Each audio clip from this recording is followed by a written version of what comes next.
Muy buenos días, familia. Aquí seguimos un día más, una mañana más de miércoles para seguir compartiendo y estudiando el precioso mensaje de la palabra de Dios, que estamos a punto de finalizar el capítulo 14 del Evangelio de Mateo, donde hoy vamos a estar leyendo el penúltimo versículo de este capítulo, que así nos dice la palabra de Dios en el Evangelio de Mateo capítulo 14, versículo 35. Dice así: Cuando le conocieron, los hombres de aquel lugar enviaron noticia por toda aquella tierra alrededor y trajeron a él todos los enfermos. Jesús y sus discípulos acababan de llegar a la tierra de Genesaret después de una difícil travesía. Y en este versículo Mateo nos va a decir que cuando la gente se enteró que era Jesús el que allí estaba, rápidamente la noticia corrió como la pólvora por todo aquel lugar y empezaron a traerle todos los enfermos. Esto es muy curioso porque en ninguno de los evangelios donde se nos narra este episodio, el Mateo y el Marcos, nos muestra a Jesús, predicando, enseñando o haciendo algún tipo de actividad en ese lugar, pero sin embargo la gente lo reconoció. Y es que para estas alturas ya la fama de Jesús era bastante notoria.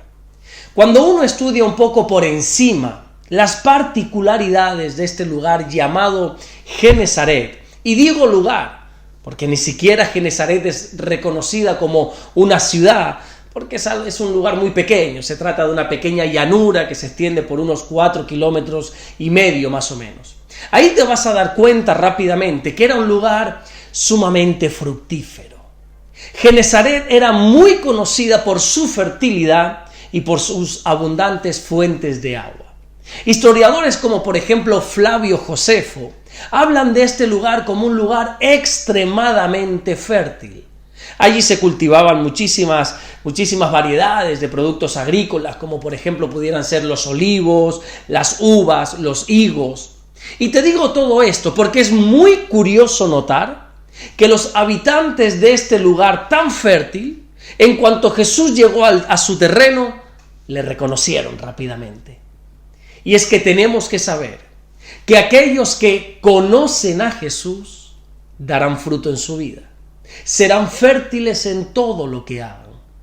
La Biblia nos enseña en el precioso Salmo número 1 y en el versículo 3 que los justos serán como árboles plantados junto a corrientes de agua, que dan su fruto en su tiempo y su hoja no cae, y todo lo que hace prosperará.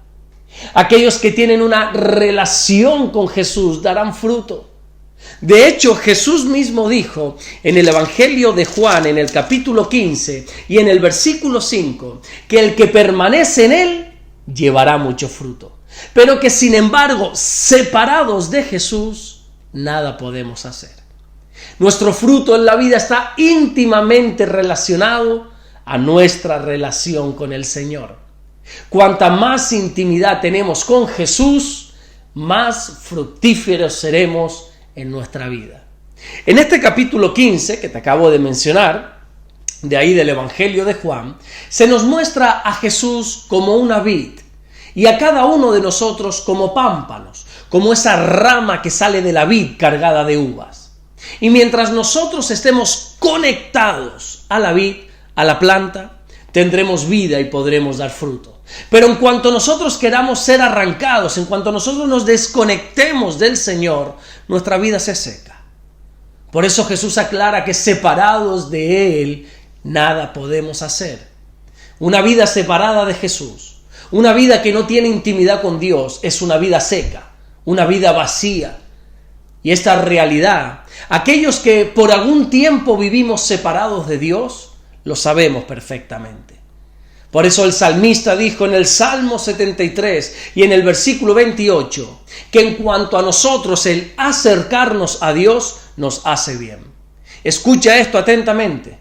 Cada vez que te estés acercando a Dios, ya sea a través de la oración, ya sea a través de la palabra, ya sea a través de la adoración, de la alabanza, eso te hace bien a ti.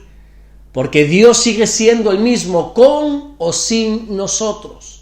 Nuestra adoración o sin nuestra adoración. Los que cambiamos somos nosotros.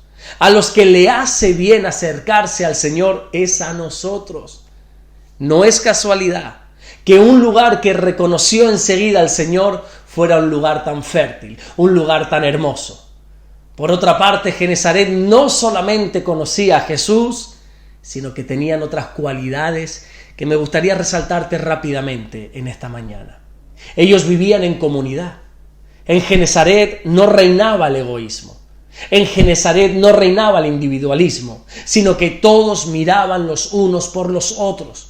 Por eso cuando vieron que Jesús estaba allí, estaba en su tierra, enseguida se dieron la noticia unos a otros y comenzaron a traer todos los enfermos.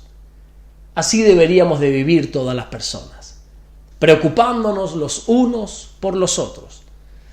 Pero todos sabemos perfectamente que no es así, ¿verdad? Hoy en día, por desgracia, incluso creo que hasta dentro de la iglesia, a veces no hay esta unidad. Parece como que cada uno va a lo suyo. Yo intento enseñarle a la iglesia donde pastoreo que un culto no se trata simplemente de venir, de cantar 4 canciones, de escuchar la palabra y de volverme para mi casa. En un culto también debe estar el tiempo para la comunión, un tiempo para preocuparnos por los demás, un tiempo para preguntarle a esa persona que no has visto durante la semana: oye, ¿cómo estás? ¿Qué tal te ha ido el día? La Biblia enseña en la primera carta que Juan escribe, en el capítulo 1 y en el versículo 7, que si nosotros verdaderamente estamos en la luz, que lógicamente la luz hace referencia a Jesús, entonces tenemos que tener comunión los unos con los otros. La comunión entre los hermanos es una señal de que Jesús está reinando entre nosotros. Y por último quiero resaltar también otra virtud que tenían los habitantes de este lugar llamado Genesaret, y es que ellos eran personas de fe. En cuanto supieron que Jesús estaba allí, comenzaron a traer a todos los enfermos ante el Señor. Y esto lo hacían porque tenían fe de que Jesús tenía poder para sanarlos. Que como veremos mañana, Dios mediante, es lo que realmente sucedió. Recuerda siempre que la fe se muestra por las obras y no por las palabras. Santiago lo deja bien claro allí en el capítulo 2 y en el versículo 18, cuando dice que tenemos que mostrar nuestra fe por nuestras obras. Los de Genesaret mostraron su fe trayendo a todos los enfermos ante Jesús. La fe de ellos no era una fe pasiva, sino una fe activa, una fe que les impulsaba a la acción. Porque así es como tiene que ser la fe de cada uno de nosotros, de cada uno de los creyentes. Una fe que no se basa solamente en el conocimiento, en las palabras, sino una fe que está respaldada por nuestras obras. Así que fíjate cuántas cosas hemos podido aprender de un pequeño versículo y de un lugar tan pequeño llamado Genesaret. Primero, era un lugar fértil, un lugar de abundancia, un lugar de bendición, y todo esto era porque ellos conocían a Jesús. Segundo, ellos vivían preocupándose los unos por los otros. Y tercero, y sobre todas las cosas, lo más importante, ellos tenían fe. Y como dice la palabra en la carta a los Hebreos, en el capítulo 11 y en el versículo 6, sin fe es imposible agradar a Dios. Creo que tenemos que aprender mucho de los habitantes de este lugar llamado Genesaret. Amén. Vamos a orar en esta mañana y vamos a darle gracias al Señor. Señor, te damos las gracias porque tú eres bueno, Señor. Gracias porque tú siempre estás con nosotros. Nosotros queremos ser y queremos imitar en esta ocasión a estos habitantes de Genesaret. Personas, hombres y mujeres que te reconocían, que sabían quién eras.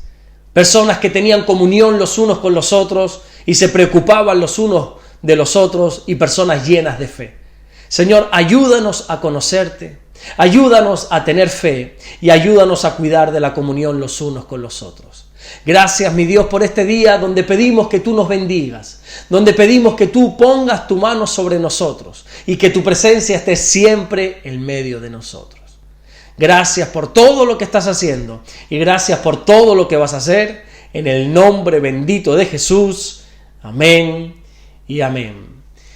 Que Dios te bendiga. Nos vemos mañana jueves, Dios mediante, para seguir compartiendo el mensaje del Señor. Si puedes, si te acuerdas, por favor, levanta una oración, estate orando por nosotros. Esta tarde tenemos culto, tanto en Puerto El Rosario como aquí en Morrojable, a las 6 de la tarde. Culto de estudio bíblico, donde seguimos estudiando el libro de los Hechos, un libro apasionante, un libro donde se le conoce como Hechos de los Apóstoles, pero todos los entendidos, los teólogos, los que escudriñan la Biblia, dicen que debería haberse llamado Libro de los Hechos del Espíritu Santo. Un libro apasionante, un libro donde podemos conocer a la iglesia primitiva, un libro donde podemos conocer más a Dios, el poder del Espíritu Santo, bueno, y un sinfín de cosas. Ya llevamos cerca de un año más, no lo sé, estudiando sobre este libro. Dios mediante, en un futuro, si pudiese, Dios me diese tiempo para eso, podría grabar también las enseñanzas, subirlas, pero bueno, todo a su debido tiempo. Nos vemos mañana, Dios mediante, para seguir compartiendo el mensaje del Señor. Dios te bendiga.